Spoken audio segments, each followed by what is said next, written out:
Okay, thank you. तो मोसलेस law के according जो ये हम ग्राफ बनाते हैं, तो ये root of F into A into Z minus B हो जाएगा। ये बड़ा इंपॉर्टेंट चीज है। This is called as Moseley's law. और एक्सपेरिमेंटली हम लेके आते हैं कि के सीरीज के लिए बी की वैल्यू 1 होती है, के अल्फा ये आपका ये आ गया, इसके लिए बी की वैल्यू 7 पॉइंट होती है, एल अल्फा की वैल्यू ये आ गई, है ना। अब थोड़ा सा हम यहाँ पे क्या करने की कोशिश करते हैं कि इसको हम बोर लॉ से कैरेक्टरिस्टिक एक्सरे को एक्सप्लेन करने की कोशिश करते हैं, है ना, कि एक्सप्लेनेशन ऑफ एक्सरे, है ना, by Bohr postulate, Bohr postulate से, है ना। लेकिन वैसे हम इसको अप्लाई नहीं कर सकते बोर पॉस्टुलेट्स को यहाँ पे। इसलिए बोर पॉस्टुलेट्स को अप्लाई नहीं कर सकते क्योंकि बोर पॉस्टुलेट्स तो एप्लीकेबल होता है सिंगल इलेक्ट्रॉन के लिए। लेकिन यहाँ पे तो हैवी मेटल टारगेट की हम बात कर रहे हैं ना, है ना, कि हैवी मेटल टारगेट के लिए हम इसको अप्लाई नहीं कर सकते, लेकिन फिर भी हम कोशिश करते हैं। तो मैं क्या करूंगा ना, मोसलेस लॉ का जो ये फ्रीक्वेंसी के टर्म्स में इक्वेशन है, एफ इसमें जो हो जाएगा, this is frequency of X ray, characteristic X ray. ये आपका हो जाएगा फ्रीक्वेंसी ऑफ कैरेक्टरिस्टिक एक्सरेज,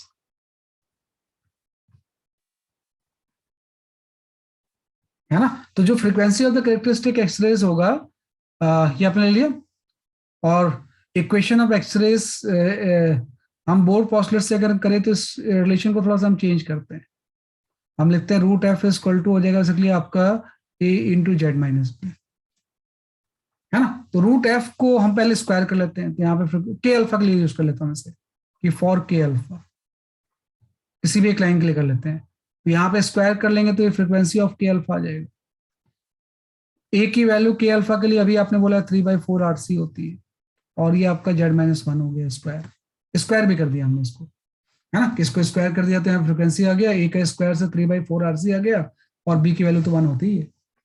अब फ्रीक्वेंसी से हम वेवलेंथ निकाल सकते हैं क्योंकि frequency equal to C by lambda ही तो होता है। तो यहां से C by lambda K alpha आ गया, है ना, where lambda K alpha is the wavelength of K alpha line, wavelength of K alpha X-rays, है ना। कि इसमें जो के अल्फा अभी तो मैंने बोला बेटा, के अल्फा डिनोट करता है कैरेक्टरिस्टिक एक्सरेज जो होती है उसका के अल्फा, मतलब के में ट्रांजिशन होगा एल से, वही तो के अल्फा होता है। भाई के में वैकेंसी क्रिएट हो गया जो, और जब एल से आएगा तो उसको हम के अल्फा बोलते हैं, है ना। कि भाई के में अगर वैकेंसी इस तरह से क्रिएट हो गई है और एल से अगर ट्रांजिशन होगा, मैं ऐसे भी बताया था मैंने, नोट नहीं किया होगा आपने, ये हो गया ऐसे। तो के सीरीज का मतलब के में ट्रांजिशन हो रहा है, तो के में अगर वैकेंसी क्रिएट हो रहा है एल से आए, इसी को हम के अल्फा बोलते हैं। अगर ये ऊपर से आया तो ये आपका के बीटा होता है, और ये आपका के गामा हो जाता है ना। ऐसे L alpha L beta L gamma होगा। तो के में वैकेंसी क्रिएट हो तो के सीरीज होती है, एल में वैकेंसी क्रिएट होगी तो एल सीरीज बन जाएगी, L alpha L beta gamma, है ना। तो अगर हम के अल्फा चूज कर लें तो यहाँ पे फ्रिक्वेंसी ऑफ द के अल्फा हो गया, ए की वैल्यू 3/4 RC हो गई, और बी की वैल्यू 1 हो जाती है।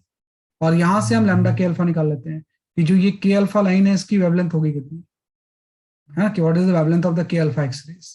तो सी बाई लैम्डा के अल्फा निकाल लिया। और इसको थोड़ा सा रिसफल करके अगर मैं लिखूं तो रेडबर्ग कांस्टेंट तो ऐसे छोड़ देता हूं मैं इसमें, और उसके बाद यहाँ से अभी इसको आप ऐसे लिख लो 3/4 RC इंटू Z-1 का स्क्वायर, तो सी सी कैंसिल हो गया। तो यहां से 1/λ के अल्फा का फॉर्मूला वैसे ही आ जाएगा जैसे हम बोर पॉस्टुलेट्स के अकॉर्डिंग जानते हैं। रेडबर्ग कांस्टेंट आ गया इंटू Z-1 आ गया, है ना। और ये 3/4 है ना, इसको 1 - 2 का स्क्वायर हम लिख सकते हैं, है ना। तो आप देखो के अल्फा कब प्रोड्यूस होगा, जब 2 से 1 में ट्रांजिशन होगा, तभी तो के अल्फा लाइन प्रोड्यूस होगी। यहाँ पे यहाँ जो वेवलेंथ इमिट होगा ये लैम्डा के अल्फा होगा, तो 2 से 1 का ये चीज आ गई। अगर मुझे लैम्डा के अल्फा निकालना है कि वेवलेंथ कितनी होगी, तो 1/λ का अल्फा रेडबर्ग कांस्टेंट इनटू, अगर 2 से 1 में आएगा वही तो के अल्फा होता है, तो 1 - 2 का स्क्वायर आ गया, 3/4 की जगह पे ये पुट कर दिया, है ना। तो सेम फॉर्मूला ही तो आया, बस एक डिफरेंस आ गया। क्या डिफरेंस आ गया आप चेक करो जरा सा। Z-1 हाँ, Z-1 आ गया, Z आता था, Z की जगह पे Z-1 आ गया। कि भाई बोर थ्योरी में क्या आता था, बेसिकली आपका Z आता था, उसकी जगह पे क्या हो गया, बेसिकली आपका Z-1 आ गया। मतलब सेम फॉर्मूला हम यूज कर सकते हैं, बशर्ते कि हम Z की जगह पे Z-1 यूज कर लें।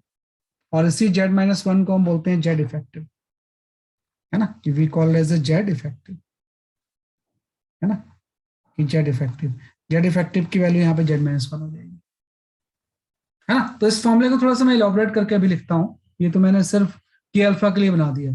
इन जनरल हम के सीरीज के लिए इसको लिख सकते हैं,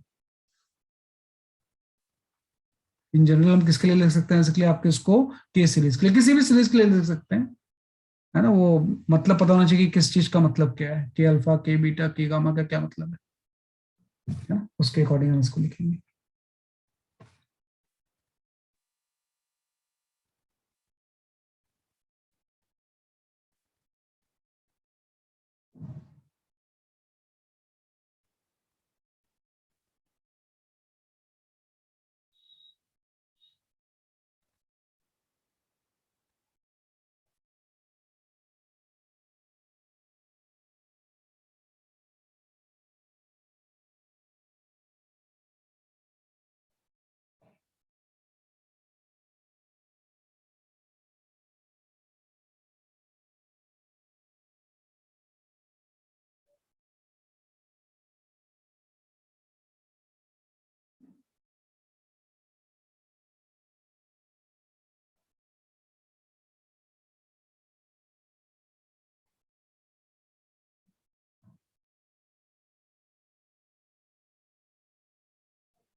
ठीक, ये आपका गैस है, राइट। तो इसी को थोड़ा सा हम अच्छे से लिखते हैं। Sir 2 minute sir. हाँ, लिख लो आप।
Done sir. ठीक है, ये आपका इस तरह से है ना। तो ये आपने लिख लिया इस तरह से। तो यहाँ से अगर हम लिखेंगे तो लैम्डा के अल्फा को सिंपल जनरलाइज कर लेते हैं। ये तो मैंने के अल्फा मतलब 2 से 1 ले लिया। इन जनरल अगर के सीरीज की हम बात करें कि फॉर के सीरीज, अगर मुझे के सीरीज की वेवलेंथ निकालनी है लैम्डा के, तो मैं यहाँ पे लिख दूंगा रिडबर्ग कांस्टेंट इंटू जेड की जगह पे जेड इफेक्टिव आ जाएगा, इंटू फाइनल ट्रांजिशन तो 1 पे होगा, लेकिन सिंपल अल्फा है तो 2 से 1 पे आ जाएगा, अगर बीटा है तो 3 से 1 पे आ जाएगा, अगर गामा है तो 4 से 1 पे आ जाएगा। तो 1 माइनस 1/n² ले लो, है ना। के सीरीज में n से ट्रांजिशन किस पे होता है, 1 पे होता है। n अगर 2 है तो के अल्फा हो जाएगा, है ना, कि जब ट्रांजिशन आपका 2 से 1 में होगा तो इसी को हम क्या बोलेंगे, के अल्फा। अगर आपका ट्रांजिशन 3 से 1 में होगा तो इसको हम बोलेंगे के बीटा। अगर 4 से 1 होगा तो इसको हम क्या बोलेंगे, बेसिकली आपका के गामा। तो इसके अकॉर्डिंग चेंज हो सकता है। तो जनरल फॉर्मूला आपका ये आ गया, है ना। तो अब एक चीज थोड़ी सी आती है यहाँ पे कि ये z-1 का एक्सप्लेनेशन क्या होता है, कि भाई z-1 आपने क्यों लिया है। तो उसको थोड़ा सा हम अप्रोक्सीमेटली बता सकते हैं। इसका भी एक बहुत अच्छा रीजन है कि वाई z-1। वैसे तो एक्सपेरिमेंटली आ गया है चीजें सारी, वही एक्सपेरिमेंट हमने परफॉर्म किया। अब देखो कि ये जो मोसलेस लॉ आया है वो एक्सपेरिमेंटली आया था। ये इसमें कांस्टेंट भी एक्सपेरिमेंटली आए थे। कांस्टेंट पुट करके हमने ये ले आया तो देखा कि भाई फॉर्मूला तो सेम आता है, बस जेड की जगह पे z-1 आ गया। अब हम थोड़ा सा z-1 को एक्सप्लेन करने की कोशिश करते हैं कि भाई z-1 क्यों आया है ना, कि वाई z-1। तो इसको एक्सप्लेन जब आप करोगे तो इसका एक्सप्लेनेशन बहुत सिंपल सा है ना, कि इस चीज को जब आप एक्सप्लेन करोगे कि भाई z-1 आई क्यों इसमें, है ना। तो z-1 को जब आप एक्सप्लेन करोगे तो इसको आप इस तरह से कर सकते हो z-1 को एक्सप्लेन, कि जैसे मैं यहाँ पे बनाता हूँ न्यूक्लियस। पहले मैं क्या बोलता था कि एक न्यूक्लियस जेड ही है। अब जो इसमें जो सिंपल ऑर्बिट होते थे के शेल, उसमें इलेक्ट्रॉन तो सिंगल होता था ना, कि भाई बोर ऑर्बिट जो थी वो सिंगल ऑर्बिट के लिए एप्लीकेबल थी, है ना। तो कहीं से भी इलेक्ट्रॉन आ रहा है, सपोज आपका के अल्फा की अगर हम बात कर रहे हैं तो के शेल में एल शेल से आ रहा है ऐसे।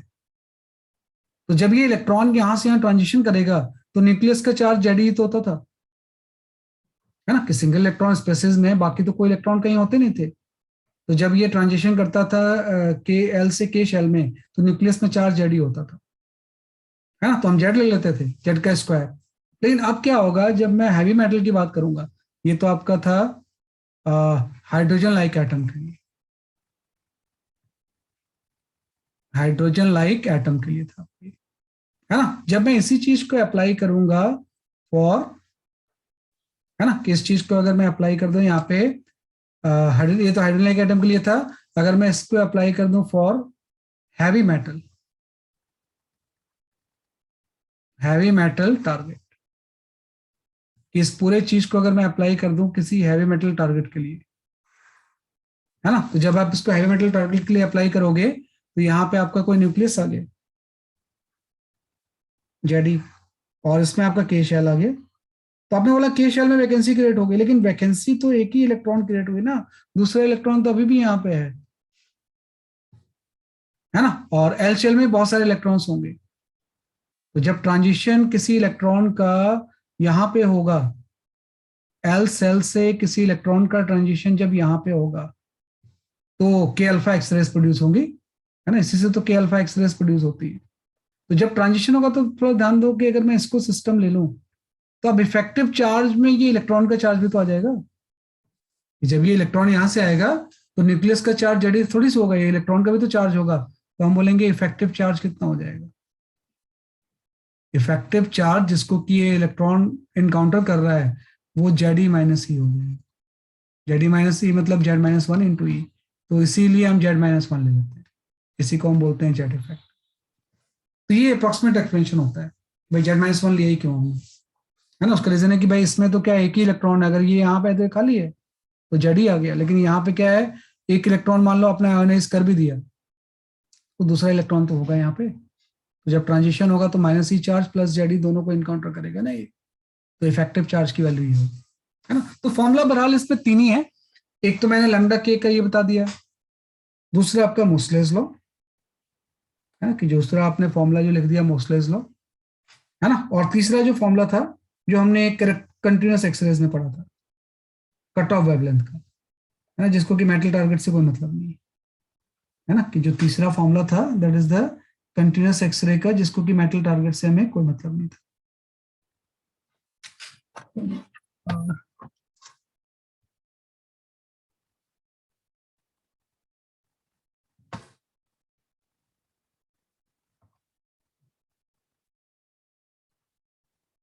हाँ ये आपका आ गया, राइट, है ना।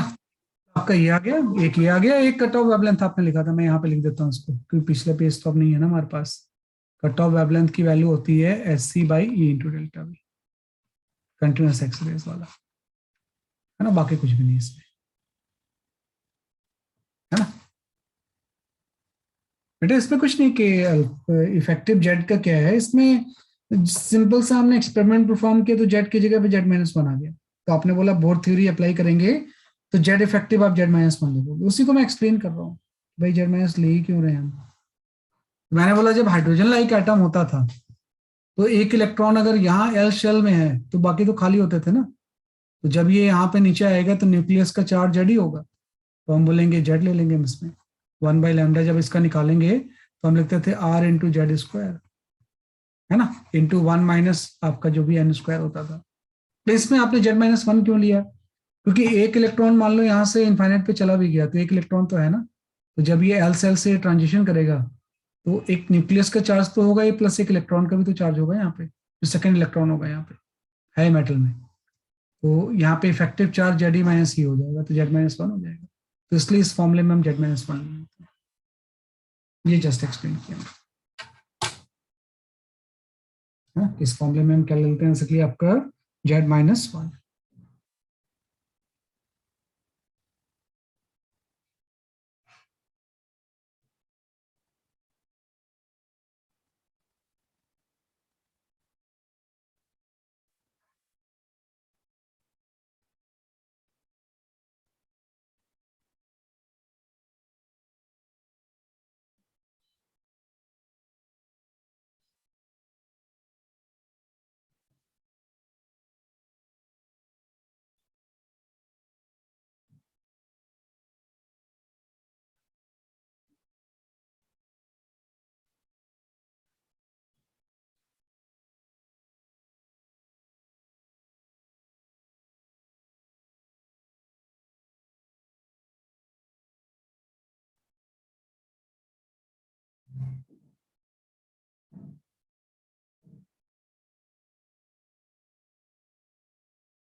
ठीक है, ये हमने कर लिया राइट, तो अब मैं कुछ न्यूमेरिकल शेयर करता हूँ, उससे आपको ज्यादा अंडरस्टैंडिंग आएगी।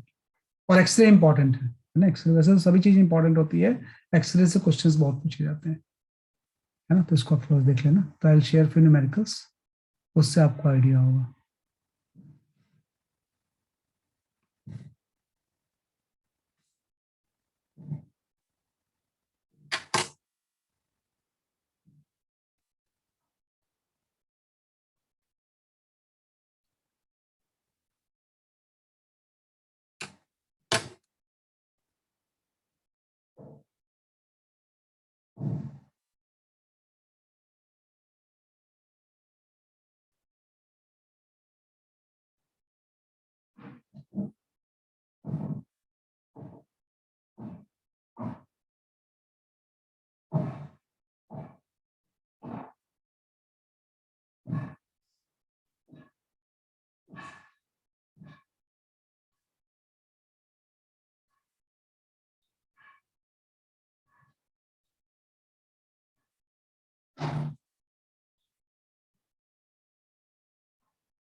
हाँ, you can go for this question.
देखो इसमें डी ब्रॉगली वेवलेंथ बोल रहा है वो, पहले इलेक्ट्रॉन की डी ब्रॉगली वेवलेंथ निकालनी है, क्योंकि पहले जब इलेक्ट्रॉन यहाँ पे था तो ये मूव कर रहा था ना,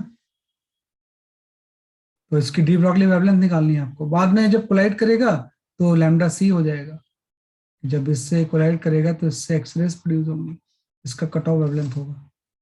तो इन दोनों का रेशियो पूछ रहा है ये, पता नहीं मेरे पास आंसर इसका है नहीं, इसलिए मैं वेरीफाई नहीं कर पा रहा। चेक करते हैं रुक जाओ।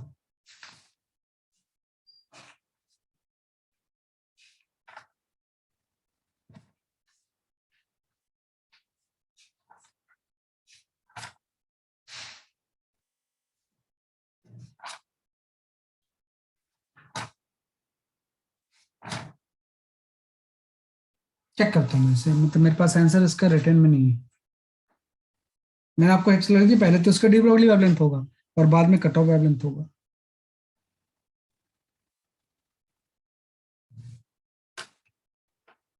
इस इलेक्ट्रॉन की अगर स्पीड v है तो certainly possess some de Broglie wavelength।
चलो मैं चेक करता हूँ, है ना, मेरे पास इसका आंसर नहीं है, मैं आपको एक्सप्लेन कर देता हूँ।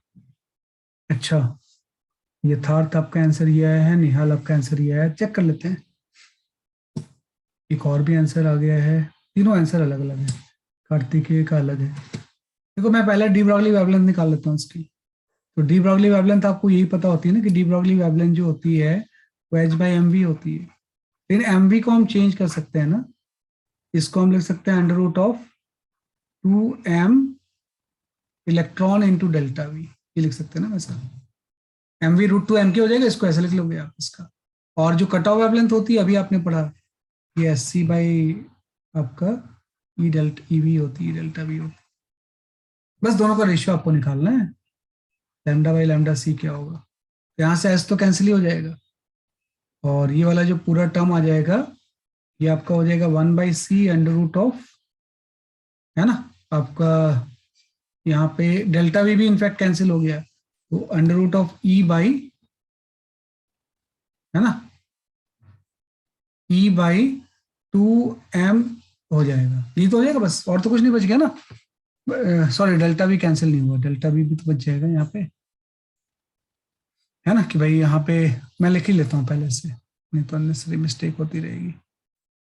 पूरी एक्सप्रेशन लिख लेते हैं, तो जब दोनों को हम डिवाइड करेंगे तो यहाँ पे 1/h तो कैंसिल हो गया, यहाँ पे 1/c एक बच गया, और यहाँ पे आपका e इंटू डेल्टा भी बच गया, और यहाँ पे बच गया 2me इंटू डेल्टा भी, है ना। अंडर रूट का साइन जो है वो सिर्फ डिनोमिनेटर में है ना, कि अंडर रूट का जो साइन है वो सिर्फ किस में, बेसिकली आपका डिनोमिनेटर में, है ना, ये आपका आ गया, है ना। तो ये आपका बच गया, तो अब इसमें हम सॉल्व कर लेते हैं, इसको रेशनलाइज कर लो थोड़ा सा, पूरे को अंडर रूट के अंदर ही ले आओ, है ना। तो ई ऊपर चला जाएगा तो यहाँ पे 1/2 E/m हो जाएगा, और एक डेल्टा वी भी ऊपर आ जाएगा। बस सारे डाटा आपको पता है, E/m इसने दिए हुआ है, अब इससे कैलकुलेट करके निकाल लो, देखो क्या आपका आंसर आ रहा है। हाँ, पीयूष झा का भी 0.1 ही आ रहा है, तो आई कैन से कि 0.1 is the final answer. Check कर। पॉइंट आ रहा है। हाँ, नहीं सर, पॉइंट वन ही आ रहा है, पॉइंट वन, हाँ। 0.1 आ जाएगा आपका आंसर, है ना। तो इसका आंसर 0.1 आ जाएगा। तो ये चीज समझना है आपने कि इंसिडेंट की वेवलेंथ जो होगी वो डी ब्रॉगली होगी और ये कट ऑफ वेवलेंथ होगी, दोनों का रेशियो हम निकाल लेंगे। तो यहाँ से 0.1 आ जाएगा आपका,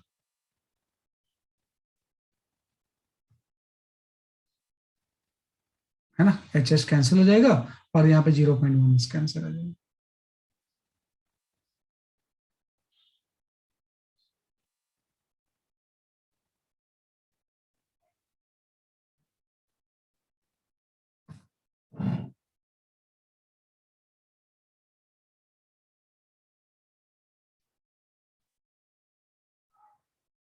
चलो नेक्स्ट क्वेश्चन में आ जाओ।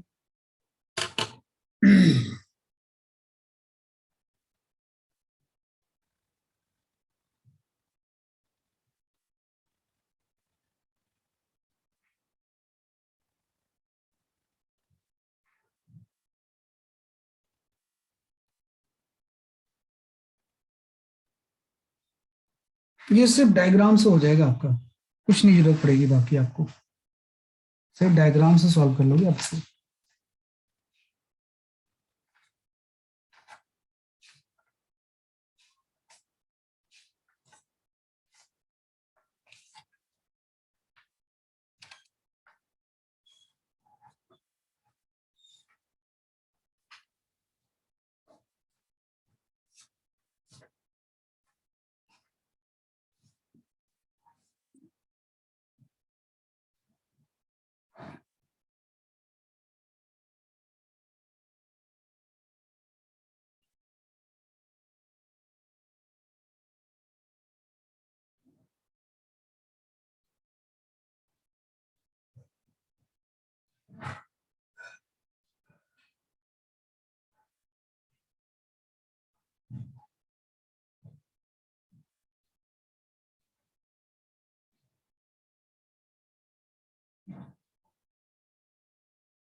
के एल एम सीरीज बनाओ, अपने आप आपका आंसर आ जाएगा।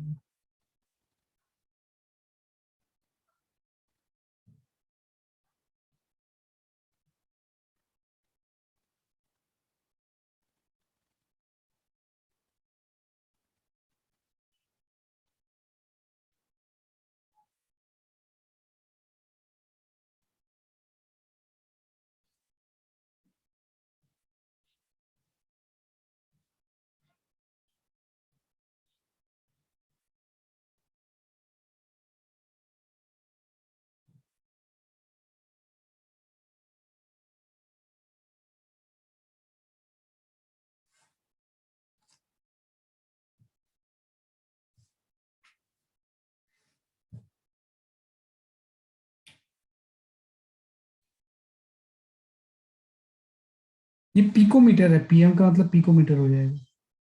पिकोमीटर मीन्स क्या होता है, 10⁻12 आई थिंक।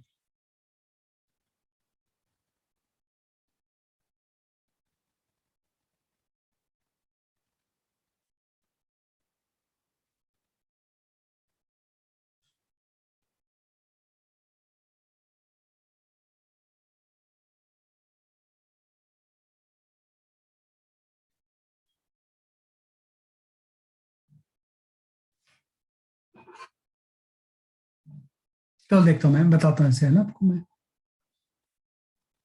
ऐसा हो जाएगा ये, जैसे आप यहाँ पे डायग्राम बना लो। रियल एक्स की लैंग्वेज समझने में थोड़ी सी मुश्किल होती है।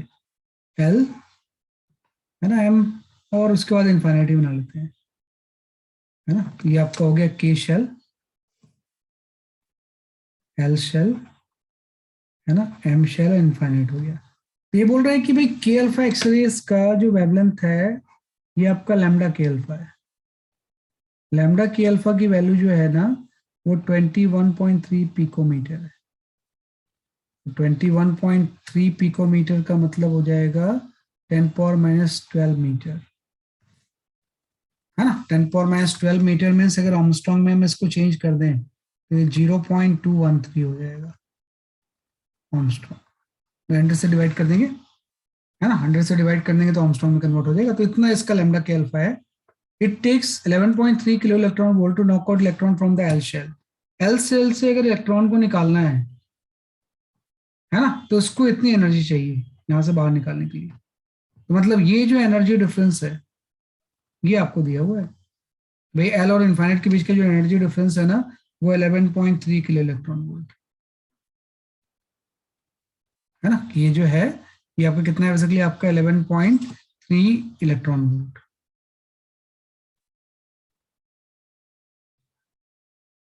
है ना। ये किलो इलेक्ट्रॉन वोल्ट है, ठीक है। ये आपका 11.3 क्या है बेसिकली, आपका किलो इलेक्ट्रॉन वोल्ट। तो एल सेल से इन्फाइनाइट पे चला गया ये। तो ये डिफरेंस आपको आ गया। और फिर इसने बोला है कि अगर के अल्फा लाइन प्रोड्यूस हो, यहां से जो वेवलेंथ इमिट होती है वो आपकी 0.213 आर्मस्ट्रांग है ना। तो इस वेवलेंस से हम ये एनर्जी डिफरेंस निकाल सकते हैं ना, कितना होगा। तो एनर्जी डिफरेंस डेल्टा ई की value as C by wavelength ही तो होती है। तो एस सी हम ले लेंगे 12,400 बाई वेवलेंथ 0.213 आ जाएगा, है ना। अब इन दोनों को डिवाइड करके इलेक्ट्रॉन वोल्ट में एनर्जी डिफरेंस आ जाएगी, है ना। तो ये जो एनर्जी डिफरेंस आती है, अगर मैं इसको कैलकुलेट करूं, है ना, कि 12,400 बाई आपका आ जाएगा 0.213। तो ये तो बहुत ज्यादा आ रहा है यार, कुछ गड़बड़ कर रहा हूँ क्या मैं, ये गलत कन्वर्ट किया क्या मैंने। हम्म, पिकोमीटर यही होता है ना। ये तो बहुत ज्यादा। Yes sir. हाँ, अच्छा, किलो इलेक्ट्रॉन वोल्ट, सही सही सही आ रहा है, सही आ रहा है। वो एक्चुअली इलेक्ट्रॉन वोल्ट में आ रहा है ना, इलेक्ट्री उसको चेंज करेंगे तो 1000 से डिवाइड भी करेंगे तो ये 58 आ जा रहा है। ये आपका 58.2 किलो इलेक्ट्रॉन वोल्ट आ गया, है ना। तो मतलब ये एनर्जी डिफरेंस भी आपको आ गई, इतनी है। अब इसने बोला है कि भाई कितना वोल्टेज होना चाहिए ताकि allow the production of K alpha X-rays. तो के अल्फा तो तभी प्रोड्यूस होगी ना जब के में वैकेंसी क्रिएट होगा। मतलब यहाँ पे जो इलेक्ट्रॉन के शेल के इलेक्ट्रॉन को कोलाइड करेगा आके, वो इसको आयनाइज करके यहाँ पहुंचाना चाहिए ना। तो इस इलेक्ट्रॉन की एनर्जी कितनी होनी चाहिए, तो एनर्जी आ जाएगी कि भाई ये गैप आपको पता चलेगी, ये गैप भी पता है, दोनों को ऐड कर दो आप। तो ये आपका हो जाएगा 58.2 प्लस 11.3, दोनों को आप ऐड कर देंगे। तो इससे जब सॉल्व करेंगे हम इसमें, तो ये आपका 69.5 आ जाएगा किलो इलेक्ट्रॉन। तो अगर इस इलेक्ट्रॉन जो इससे कोलाइड कर रहा है, अगर इसकी 69.5 किलो इलेक्ट्रॉन वोल्ट होगी एनर्जी, तो ही यहाँ से वैकेंसी क्रिएट कर पाएगा। और वो 69.5 मैंने कैसे निकाला, ये मुझे पता ही था पहले, और ये मैंने इसमें कैलकुलेट कर लिया जब ये होता। तो ये इसका फाइनल आंसर आ गया 69.5 किलो इलेक्ट्रॉन।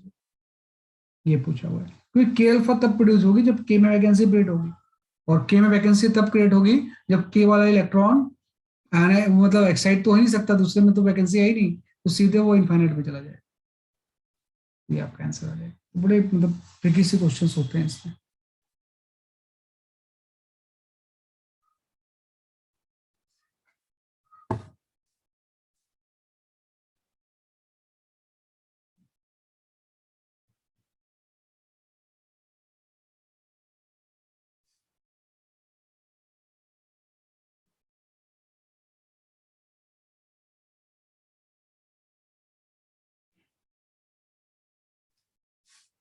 ठीक है, ये हम इसको कर सकते हैं ऐसे। चलो इसको कर लो जरा सा। This is going to the last question for the day.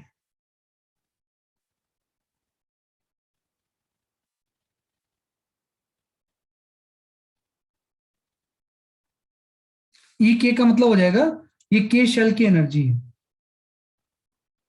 Binding energy, और ये एल शेल की बाइंडिंग एनर्जी है।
ये थोड़ा सा क्वेश्चन अच्छा है, बस समझ नहीं है।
Round off to the nearest integer भी करना है अपने।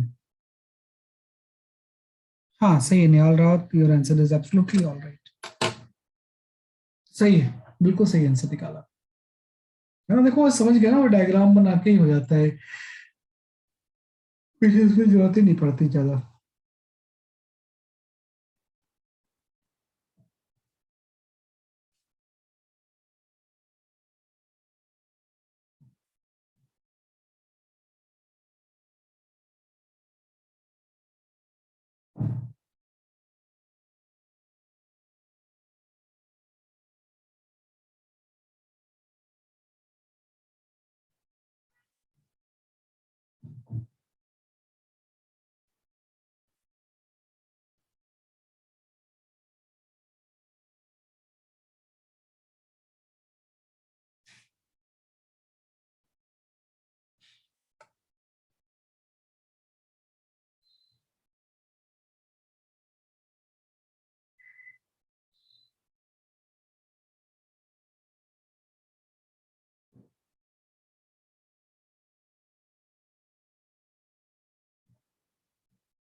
Okay, I will explain this question, है ना। सही कर रहे हो, काफी लोग सही आ रहे हैं। देखो क्या था, आप सबसे पहले तो डायग्राम बना लो, क्योंकि डायग्राम से ही तो एक्सरे समझ में आएगा आपको कि आपने ये लेबल हो गया, एक आपका ये लेबल हो गया, बस के अल्फा की तो बात कर रहा है ये, तो के और एल ही बना लेते हैं, के और एल। तो इसमें जब ट्रांजिशन होगा तो यहाँ से एक वेवलेंथ इमिट होगी, वो लैम्डा के अल्फा हो जाएगा। और लैम्डा के अल्फा कैसे निकालोगे आप? लैम्डा के अल्फा हो जाएगा इन दोनों के एनर्जी के डिफरेंस से, है ना, कि भाई के शेल की एनर्जी कुछ होगी माइनस आपकी, हाँ आंसर मैच नहीं कर रहा है एक्चुअली, है ना, क्योंकि तो रेशियो निकालना है आपको, डिफरेंस निकालना है इन पिकोमीटर। तो लैम्डा के माइनस लैम्डा ई, के माइनस ई एल हो जाएगा, सॉरी एस सी बाई, है ना, एस सी तो निकालेंगे लैम्डा के अल्फा के लिए। लैम्डा के अल्फा के लिए हम लिख लेंगे बेसिकली आपका एस सी बाई दिस, है ना, एस सी बाई ई के माइनस ई एल, क्योंकि इन दोनों का डिफरेंस से ही तो लैम्डा के अल्फा निकलेगा। तो एस सी इसने दिए हुआ है 1240 नैनोमीटर में, और के शेल जो है वो आपका है 25.51 माइनस 3.51 किलो इलेक्ट्रॉन वोल्ट, तो 10 पावर 3 भी ले लो आप ऐसे, है ना। तो इससे नैनोमीटर में आएगा, चूंकि -3 कर देंगे तो फिर वो पिकोमीटर में आ जाएगा। तो उसको कैलकुलेट करके देखो लैम्डा के अल्फा कितना आ रहा है ना, कि लैम्डा के अल्फा की वैल्यू पिकोमीटर में कितनी आ जा रही है ना। गैप का हो गया, मतलब ये 22 आ जाएगा डिफरेंस इसका, 1240/22, है ना। तो ये आपका 56 कुछ आ रहा है ना, कि ये जो आपका आ रहा है 56 पिकोमीटर आ रहा है। लैम्डा के अल्फा की वैल्यू जो होगी वो 56 पॉइंट समथिंग आ रहा है पिकोमीटर। नियरेस्ट लिखाने से 56 ही लिख लेते हैं हम इसमें, है ना, ये मेरे सही आ रहा है कि इसको निकालेंगे तो 1240/22 आ जाएगा और -3 जाके पिकोमीटर में कन्वर्ट हो जाएगा ये तो लैम्डा के अल्फा आ गया। दूसरा बोल रहा है कि लैम्डा मिनिमम, तो कट ऑफ वेवलेंथ को इन सब चीजों से थोड़ी मतलब होता है। लैम्डा मिनिमम का मतलब कट ऑफ वेवलेंथ, ये हो जाएगा SC/E इंटू डेल्टा वी। और डेल्टा वी की वैल्यू इसने 31 किलो वोल्ट दी हुई है, ये डेल्टा वी तो है। तो SC आपका 1240 आ गया और ये आपका 31 किलो वोल्ट आ गया, है ना, इलेक्ट्रॉन वोल्ट। तो इसको भी सॉल्व कर लेते हैं तो इससे भी नैनोमीटर में आ जाएगा। तो 1240 को हम डिवाइड कर देते हैं बेसिकली आपका 31 से। 40। हाँ, इससे आपका कितना आ जाएगा, बेसिकली आपका 40 आ रहा है। लैम्डा मिनिमम की वैल्यू 40 पिकोमीटर। अब देखो ये 56 आ गया, ये 40 आ गया। अभी बोल रहा है lambda K alpha minus lambda minimum कितना होगा, क्योंकि प्लेसमेंट अगर हम देखें ना तो इस तरह का ही तो होता है, ये ऐसा। ये जो वेवलेंथ आई वो तो लैम्डा के अल्फा ही है, तो लैम्डा के अल्फा हमेशा ज्यादा होगा। और ये आपकी कट ऑफ वेवलेंथ है। अब इन दोनों का गैप पूछ रहा है कितना हो जाएगा, तो लैम्डा के अल्फा माइनस आपका लैम्डा मिनिमम आ जाएगा। तो 16 इज द करेक्ट आंसर, है ना, 16 पिकोमीटर, है ना, 16 पिकोमीटर जो होगा वो आपका करेक्ट आंसर आ जाएगा। तो वही एक दो फॉर्मूले हैं, उसी के बेसिस पे सारी चीजें हम करते हैं। और मेन चीज है वो समझ में आना चाहिए कि के अल्फा कब प्रोड्यूस होगी, एल अल्फा कब प्रोड्यूस होगी, वो कंसेप्ट सबसे ज्यादा इंपॉर्टेंट है ना। किस एनर्जी डिफरेंस से के अल्फा प्रोड्यूस होगी, किससे एल अल्फा प्रोड्यूस होगी, किससे के बीटा प्रोड्यूस होगी, वो आप एक बार डायग्राम बना लेना, है ना, उसके अकॉर्डिंग हम इसको एनालाइज करते हैं। ठीक है, क्लियर करिएगा इस तरह से। ठीक है, चलो एक क्वेश्चन और कर लो, then we off the class.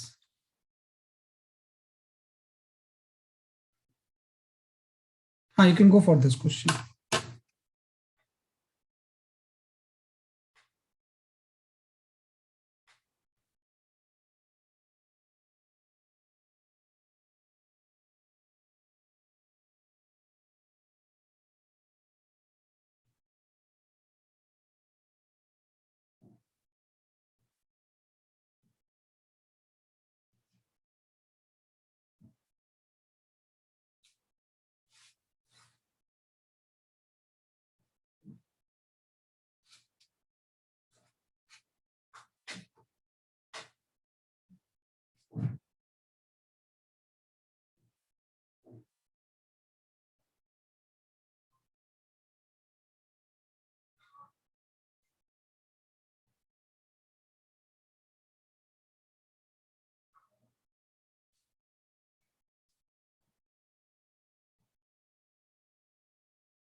हाँ, Nihal answer is correct.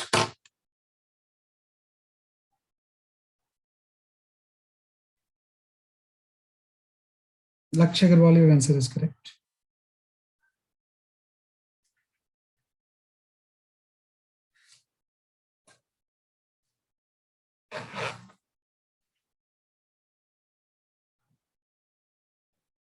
Piyush Jha सही है आपका आंसर। सुहाना रावल सही है, सबका सही आंसर है। ठीक है ना, क्योंकि इससे कट ऑफ वेवलेंथ निकाल लेंगे। है ना। तो कट ऑफ वेवलेंथ तो हम जानते ही हैं, कट ऑफ वेवलेंथ की वैल्यू होती है SC by into delta we. तो SC की जगह पे हम 12,400 पुट कर सकते हैं, और ये आपका ये इंटू 40,000 हो जाएगा, है ना। तो आर्मस्ट्रांग में आंसर आ जाएगा, तो यहाँ पे 0.31 आर्मस्ट्रांग आ जाएगा। मतलब जो भी वेवलेंथ एक्सरे की होगी that should be greater than और इक्वल टू 0.31, इससे कम नहीं हो सकती है ना। तो इससे ज्यादा सही हो जाएगा, ये भी होगी, ये भी होगी, कौन सी एब्सेंट होगी, ए विल बी एब्सेंट, क्योंकि कट ऑफ से कम तो वेवलेंथ पॉसिबल ही नहीं है। और कट ऑफ वेवलेंथ हम इस फॉर्मूले से कैलकुलेट करते हैं, है ना, जो आपने यहाँ पे लिखा हुआ है ना, कि उस फॉर्मूले से we calculate the cut off wavelength.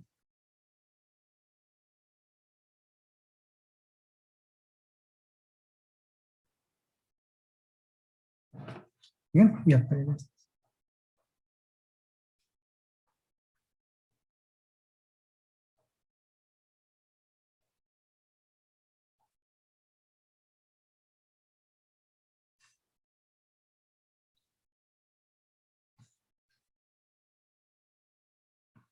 ठीक है, तो दैट्स ऑल फॉर टुडे, है ना। तो आज तो हमने एक्सरसाइज तक कर लिया। नेक्स्ट क्लास में हम न्यूक्लियाई के बारे में पढ़ेंगे। जब भी आपकी नेक्स्ट क्लास लगेगी न्यूक्लियाई के बारे में पढ़ेंगे, and I will take one doubt class also. जो भी आपके डाउट्स हैं जिस दिन मैं डिक्लेयर करूं आप भेज देना सारे, है ना। Okay sir, thank you. That's all for today, bye bye.